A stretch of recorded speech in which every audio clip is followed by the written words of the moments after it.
Welcome back to another episode of ceoMom Talk, where we spend just 20 minutes of your day discussing interesting topics from motherhood to entrepreneurship. Today's show, we are here with an awesome boss mom, as I like to call them, Mary, and she is going to be talking about how to use your past clients and customers to increase your profit. Sounds like something new, right? Great. I'm always about bringing new, interesting topics to the ceoMom Talk show. So this is going to be new for me as well as for you guys. So I hope you guys get something great out of today's topic. So I like to have our guests, as you know, introduce themselves. So I would like to say hello and welcome to Mary. And could you please give our guests a little bit of insight on who you are, your background, and what you do? Sure. And thank you so much for having me on the show. This is really great. I love the community that you've built here. So really happy to be participating. So basically just the short version of my background is I am kind of an academic and I've come from the corporate experience, but I'm now surrounded by kind of an entrepreneurial enclave. So I spent the last 15 years in corporate marketing, working with big brands, some of the things that you might be using in your house actually this week or today, helping them connect more powerfully with their audiences online. So creating promotions, advertising, education campaigns, all of that kind of thing. However, as all of us know in mompreneur land, life happens. And so about a year ago, I left the corporate world and went out and started my own thing. So now I actually am working as a online marketing and branding strategist for small business owners and entrepreneurs to help them tap into the power that I've seen basically new digital technologies, social media give us in the ability to reach and engage our audience. So it's funny because a lot of the tools and approaches and strategies I used with big brands to connect with their audience and their customers online are some of the same things that I'm able to actually now apply to entrepreneurs and smaller businesses and still be extremely effective. So it's been a fun transition and journey, and definitely something I'm looking forward to continuing and growing. That is so awesome, Mary. I too, kind of like you, started out in the corporate world and actually did digital advertising for a newspaper, and it was very overwhelming, and like you, I had to just branch out on my own. So I definitely understand the transition of going from corporate to basically running your own business by yourself and building up something from the ground and from scratch. So I have the same aspirations and ambition as you, and I'm so excited to have you on today's show. So before we jump into the topic at hand, I love to always ask how you balance being an awesome supermom and also having your own business. How does that work for you? So I think anyone will tell you, right? It's an ongoing balance. And it's one of those things where I don't think there's ever total equilibrium. I think the thing that saves my sanity is obviously having community, having my family, and having a good support network. I truly believe that we can only burn the candle on both ends for so long, and there is an ebb and flow to an entrepreneurial life, right? I don't think I would be happy if I didn't have any pressure in my life, but I think what keeps me sane is, I do have an awesome partner and my husband. He's an entrepreneur himself, so he knows kind of the ebb and flow of sometimes you're going to have really busy weeks, and then sometimes you're going to be able to take a break, take a breath, and regroup. I think the other thing is just being able to kind of have community of other people who are going through similar things. So obviously like the ceoMom community, I've also found a couple other local live communities of moms building businesses. So I think both the support I've gotten from my family and also if you're in a situation where you don't have that kind of support, looking outwards to be able to find the community to get you through the rough patch, because obviously running a small business, growing an entrepreneurial venture isn't going to always be a straight line, and there's definitely going to be an ebb and flow. And being able to have those kind of sanity checks and community to rely on, to boost you up or give you a pat on the back or sometimes a kick in the butt when you need it, has definitely kind of saved me more than once. Absolutely agree. I think it's very important to have community and support.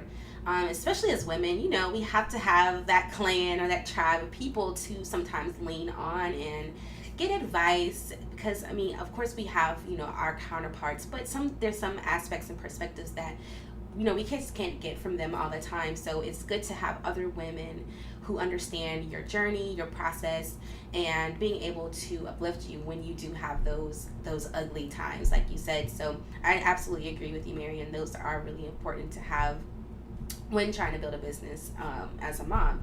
So now what we're all here for is today's topic. So I'm really intrigued about how you actually do use past clients and customers to increase profit throughout your business. So could you provide us with your perspective on this, as well as maybe some actionable tips we can use going forward? Absolutely. So, like I mentioned in the beginning, the fun thing for me is seeing how I can apply some of the things that I was using for big blue chip brands actually now in small businesses or with entrepreneurs that are looking to really grow their audience. And one of the most powerful tools I've been able to kind of reapply, if you will, has been actually tapping into past clients or past customers that you've worked with previously. So I'm basically going to break it down into kind of three core areas that you can basically get more profits and use to kind of grow your business by tapping into this treasure trove that is the people that you've already worked with and that you've already served. So basically, there's three parts, like I said. So the first benefit of really looking back and engaging with those past clients or customers is that honestly, a quick win is going to be being able to work with them again, right? Depending on what kind of service or product you're offering, the ability to actually re-engage and get a past client or customer to work with you again has much more lower cost. It's been proven over time than trying to get new leads in the door, right? So in my past life, we would call that the difference between kind of acquisition versus retention costs. And so being able to actually look at your past clients, figure out what challenges are they still going through, what things kind of is the next step on their journey. And if you're able to kind of help them, if you're a coach, maybe coach them through those things, offer additional service, maybe ongoing accountability support. If you're a product-based business, maybe it's something where they can continue to work with your product in that way. That's obviously a super quick win. Mm-hmm. I agree with that. That's awesome. So the second thing that we used in corporate, and that I've also been using with some small businesses that's done really well, is using those past clients as basically your brand advocates. Hopefully you're delivering great service or great experience and they've had some sort of result from working with you, right? They've either gotten further, we like to say, either further away from their pain or closer to a pleasure, right? That you've been able to help them succeed in some way. And so there's nothing more powerful than word of mouth referrals or having someone share their experience with a brand or with a business or with an individual with their friends and community, right? So that word of mouth referral and testimonial is going to be essential to also helping to grow your business in an organic way. And a lot of people sometimes get worried when I tell them to ask for testimonials. They're like, oh, well, I don't want to come over as icky or sleazy or seem desperate. But there's some really simple ways, and I'm going to share just three really simple ways to get testimonials from your past clients. One is to do some sort of exit interview or survey. So whether you're doing a product-based business or a service-based business, it's really simple to put together a free, quick survey, maybe 3 questions, or just do an exit interview, actually have a conversation with them. And as you're getting their responses, kind of figuring out what their experience was like with your product or service, turn it around and basically ask them, this is great feedback. I really want to include this going forward in my business, but also would you mind, if it's a positive reaction, could I use this as a testimonial? And more often than not, people are going to be honored that you're actually respecting their opinion and interested in what they have to say. So I've actually never personally had anyone say no. A second way is actually to just reach out and get permission. So more often than not, when I remind people to look in their social media or look in emails that they've gotten from past clients, they've already gotten maybe just 1 or 2 lines of great feedback or positive feedback from their experience. It's really easy to then go back to that person and say, you know what, I really like what you said. Would you mind if I shared that with my community? So that's another non-icky way to really turn that into a testimonial. And then last but not least, to kind of pair the ask, with a compliment. So like I said, people love to feel like their opinion is valued. So instead of just flat out asking, could you give me a testimonial? Preface it with the fact that you actually do respect their opinion. So, hey, your opinion means a lot to me. I really enjoyed our experience together, or, something along those lines. And then basically use that as the tee up to ask for the referral. And that way it's going to feel much more natural. And the people that you're asking for the testimonial or referral are going to feel more comfortable, respected, and you're also going to continue that relationship. And then the third way that I've really been able to kind of tap into the value of past clients to grow future profitability is to go back and do a little bit of insights mining. So both in corporate and in small business, I think a lot of people get confused or kind of miss the mark when it comes to the difference between data and true insights. So data is just about the facts, right? How did they click, or what messages did they respond to in my social media? The insight is kind of the fundamental truth below all of that. And so the more you can dig back into your experience with that client, maybe during that exit interview or that survey, to basically uncover some of those insights, mine into those deep truths, that will not only allow you to help kind of almost lay out a customer journey. So how did they find you? What was the tipping point? Where were they at on their journey that the pain point got so, strong that they actually needed to seek a solution that was solved by your product or service?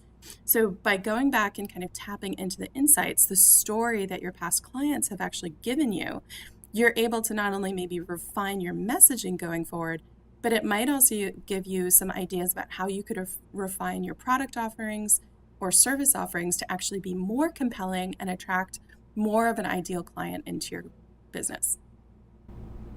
Love those tips, Mary, especially when you're saying getting deeper, because we often are always focused on those surface things. And it is important for us to get a deeper understanding of where we might be faulting or lacking. And actually, sometimes we're scared to even ask those questions because we're scared of the answers. Does that make sense? Oh, absolutely. I mean, a lot of times when I've encouraged people to go back and talk to past clients, or even before they're considered past clients, tee up the idea that as the relationship is building or as the experience is going well, to ask for testimonials or kind of plant the seed for, I would love to get your feedback, and I'd love to be able to use you as a case study or testimonial. I think a lot of people, I know myself, getting started in a business, sometimes we can fall prey to the imposter syndrome or feel like we're kind of faking it till we make it. But if people are being, served by your products or offerings, there's no reason not to ask for that testimonial. It's not only a benefit to the person that you've served, but it's also, it would be doing an injustice to the future customers and clients that you're able to actually help on their journey if you're not able to connect with them. Absolutely agreed. I think your message is super powerful for anybody, and that's in business, whether, like you said, product based or service based. It's important for us to understand how well we work with people. What is it that our audience really needs, our clients? Where's that gap that we might be missing? So having these conversations will allow us to, like you said, refine and basically just create an even more dynamic offering for our clients going forward. So I think you really hit some really great points with that, Mary. Can you tell us a little bit more about the services you provide? I would love to know. I'm sure my audience would too.